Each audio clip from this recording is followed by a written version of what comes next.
สียงอะไรอยู่ที่ไหนล่ะเมื่อกี้ฮะฮักกะอาบน้ำแล้วทุกคนเลยทาแป้งค่ะฮักกะตื่นนอนกับสิมาถ่ายคลิปสิมาเล่าความฝันให้ทุกคนฟังก่อนทุกคนเลยฝันดีเนาะถามว่าเราเดี๋ยวมันสิลืมมันนะทุกคนเสียงอะไรตกอ่ะไม่รู้สิเอาเตาเข้ามานั่นลูกเอานี่ไปตัดก่อนเด้อตัดแล้วก็กลับแล้วจากนั้นเหตุงานคือเก่าทุกคนตื่นขึ้นมาอาบน้ำแล้วก็จับงานเลยเนี่ยยังบ่ทันได้กินยังเลยพอบ้านกับลูกชายก็ออกไปซื้อใจอยู่ไหนไปซื้อนะจิ้งไก่ทอดซื้อกาแฟตื่นมาก็กินกาแฟก่อนเนาะน้ำทำปกอยู่เนาะเสียงมันเห็นออกมานะบ่เสียงข้างบนตึกเลยข้างบนเหรอฝันดีเมื่อคืนนี้ก็เลยอยากมาเล่าให้ทุกคนฟังเนาะเผื่อสิบ่พลาดเด็ดๆเนาะทุกคน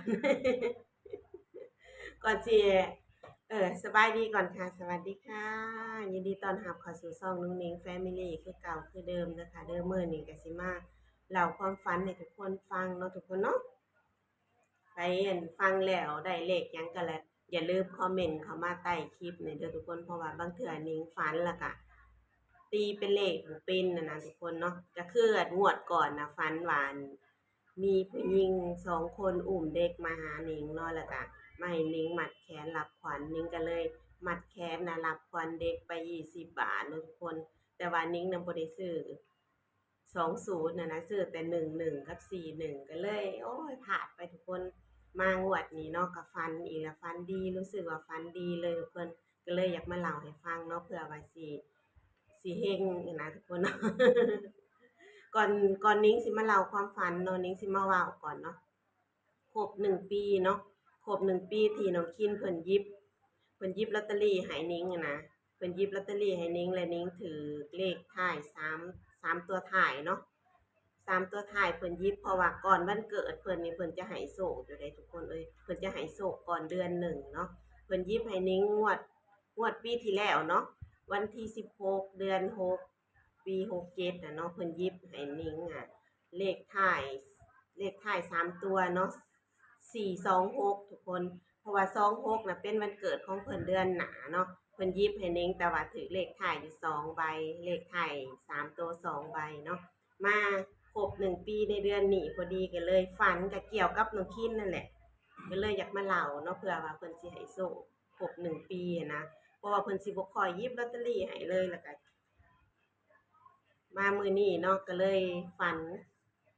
นเกี่ยวกับน้องคินเนาะก็เลยสิมาเล่าให้ฟังเนาะเผื่อว่าได้โชคนะเนาะทุกคนเนาะเพราะว่าใกล้วันเกิดเพิ่นแล้ววันเกิดเพิ่นเดือนหน้า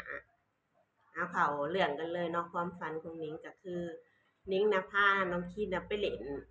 นในซอยนี่แหละทุกคนย่างเล่นในซอยนี่แหละเนาะแต่ว่าไปในตึกหนึ่ง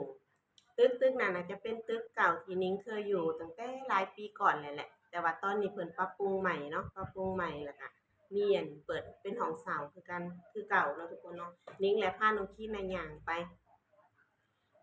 ก็เลยไปนั่งในหน้าบ้านนั่นแหละนั่งในหน้าบ้านแล้วก็จะมีเพื่อนอีก4คนเนาะเพิ่นก็เลยตำส้มตำน่ะออกมาสู่นิ้งกินอยู่หน้าบ้านนิ้งก็นั่งกินส้มตำกับเพื่อน4คนเนาะมีแต่ผู้หญิงนั่งกินอยู่แล้วบัดนี้แหละนิ้งกับป้าให้น้องคินน่ะนั่งเล่นอยู่หน้าบ้านนั่นแหละหน้าตึกที่เคยอยู่เนาะเพิ่นก็ยื้อแลเล่นอยู่คนเดียวเพิ่นนั่นแหละและนิ้งกับเพื่อนๆน่ะก็โซเลกันเรื่องหวยในความฝันก็ได้ ก็พากันเว้าเรื่องหวยนี่แหละเว้าไปแล้วนิ้งก็เลยเล่าให้เพื่อนฟังว่าปีก่อนน่ะน้องคินน่ะเพิ่นหยิบเลข3ตัวท้ายให้ได้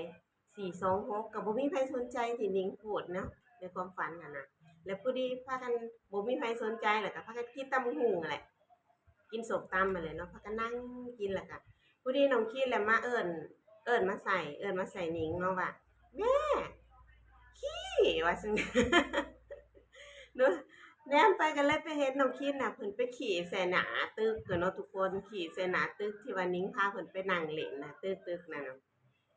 นิ้งก็ย้านคนอื่นละเห็นว่าเพิ่นน่ะไปขี่ใส่ตึกขี่ใส่บ้านเขาหั้นน่ะนิ้งก็เลยวิ่งไปเนาะก็เลยไปเปิดกางเกงเบิ่ง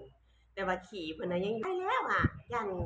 คนอื่นเขาเห็นแล้วเขาสิร้ายเนาะว่าขี่ใส่บ้านเขาประมาณนี้นะนิ้งก็เลยว่ากลับบ้านกลับบ้านว่ะก็เลยชวนน้องคิดน่ะกลับบ้านน้องคิดก็ย่างกะกะกังกะกังกายอยู่อันขี่เพิ่นอยู่ในอั่นกางเกงนะเพิ่นย่างบ่ได้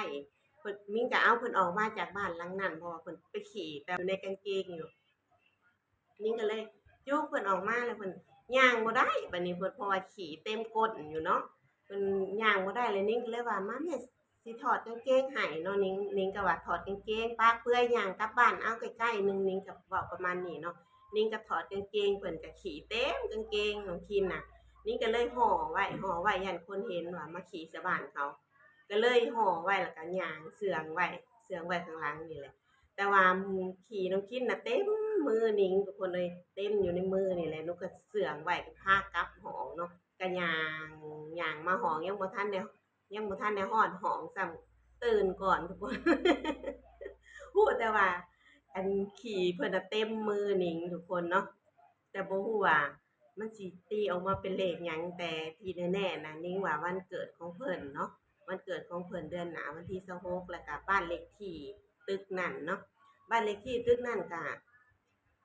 เดี๋ยวนิ้งสิบอกตอนถ่ายเนาะเพราะว่าในคืนเดียวน่ะนิ้งฝันไป2 บ้านแต่ว่าบ้านเลขที่น่ะตรงกันเลยทุกคนเดี๋ยวนิ้งจะมาบอกบ้านเลขที่ที่ว่าน้องคิมเพิ่นไปขี่เสียก่อนเนาะบ้านเลขที่ก็คือสิ1422/41ทุกคนทับ41เนาะ1422/41 บ้านเลขที่ที่เพิ่นไปขี่ใส่หั้นนะแล้วก็นิ้งก็รู้สึกโตขึ้นมาว่ามันยังบ่ทันแจ้งอะนะก็ได้รับต่อเนาะอ้าวว่ะน้องคิมไปขี่ใส่บ้านเล็กน้องคิมไปขี่ใส่บ้านหลังนั้นอุ๊ยเดี๋ยวเลขออกบ้านเลขที่แน่นอนเพราะว่าในใจว่าโอ้เดี๋ยวบ้านเลขที่จัดแน่นอนว่าซั่นเนาะนี่ก็ฝันไปต่ออีกบัดนี้นอนแล้วก็ฝันต่อฝันว่ากลับลาวบัดนี้เนาะ กลับไปลาวแหละไปบ้านแม่หากะบ้านเลขที่14 หมู่ 1เนาะหมู่ 1บ้านเลขที่14บ้านเลขที่ของแม่นิงเนาะนิงก็เลยฝันว่าเข้าไปในบ้านเพิ่นแล้วไปเห็นเด็กน้อย2 คนนอนเฮียงกันอยู่ฝันเห็นแต่เด็กน้อยจักมันเป็นจังใดทุกคนเนาะฝันเห็นเด็กน้อยนอนเฮียงว่าเป็นหลานว่าหลานนั่นลูกของหลานเพิ่นเอามาฝากพี่สาวก็ว่าจังซี่นะนิงก็เลยย่างเข้าไปกับพ่อบ้าน ย่างเข้าไปแล้วไปเห็นงูอัน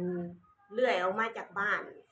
แม่นะงูตัวบ่ใหญ่ทุกคนอ้าวว่ะงูเลื้อยออกมาแต่บ้านอีแม่ว่ะประมาณนี้เนาะนี่ก็ย่างไปเบิ่งก็เห็นงูมันซ่อนอยู่ในซอกหลืบนั่นแหละเนาะแต่ว่าเลื้อยออกมาจากบ้านแม่เนาะทุกคนเนาะแต่ว่าบ้านเลขที่ของแม่ก็14เนาะทุกคนก็ประมาณนี้เนาะไผไผฟังตีเป็นเลขหยังเกี่ยวกับเด็กน้อยแล้วก็ เกี่ยวกับจับผีเนี่ยเนาะทุกคนก็อย่าลืมคอมเมนต์เข้ามาบอกนิ้งเนี่ยเด้อเพื่อสิบ่พลาดเหมือนงวดก่อนนะทุกคนเนาะงวดนี้ก็อีกห่วยสิหามื้อนี้นิ้งอะฝันก่อนฝันนั่นฝันไว้แต่เนิ่นๆนะทุกคนอย่าลืมก็เลยสิมาเล่าแล้วก็สิลงให้ทุกคนเบิ่งเพื่อสิเห็นกันหลายๆคนเนาะจั่งใดก็ให้ทุกคนเฮงๆหมานๆไปนำกันเนาะทุกคนเนาะใครเขามาเห็นคลิปนี้ก็เฮงๆรวยๆไปนำกันเด้อความฝันของนิ้งก็มันมีเป็นช่วงคือกันเด้ทุกคนเอ้ยช่วงแม่นช่วงบ่แม่นเนาะช่วงใดแม่นนี่ก็แต่ว่านิ้งก็แปลกใจฝันเห็นแต่เด็กน้อยถ้าฝันเห็นก็บ่ได้เห็นคนเดียวได้เห็นประมาณ2-3คนอยู่เด็กแรกเกิดเนาะก็คือเลขอันบ้านเลขที่2หลังที่นิ้งฝันก็ตรงกันน่ะนะทุกคนเนาะ ก็ประมาณนี้เนาะอ้าวคลิปนี้ก็สิขอเล่าไว้เพียงเท่านี้ก่อนเนาะไผมักก็จัดไผบ่มักก็ผ่านไปเนาะทุกคนเนาะก็ให้ทุกคนรวยๆเฮงๆไปนำกันเด้อคลิปนี้ก็สิขอลาไว้เพียงเท่านี้ก่อนเนาะฝากกดไลค์กดติดตามให้นุ้งนิ้ง Family ด้วยเด้อจ้ะเด้อเพื่อสิมีกำลังใจทำคลิปต่อไปเนาะมื้อนี้ก็ขอตัวลาทำงานกันก่อนค่ะเพราะว่าเจของนิ้งน่ะเนาะงานประจำนิ้งน่ะเพิ่นได้ตัดงานแล้วก็ได้งานมาประมาณ200โตวทุกคนตอนนี้ก็สิเฮ็ดงานลายสก๊อตนี่ส่งเจ้าของเพิ่นก่อนเนาะไปส่งอันร้านข้างนอกก่อนเพราะว่าลายสก๊อตนี่ก็ยังอันหลายโตวเติบเนาะคลิปนี้ก็สิขอตัวลาเฮ็ดงานก่อนค่ะไว้พอกันใหม่คลิปหน้าจ้าสบายดี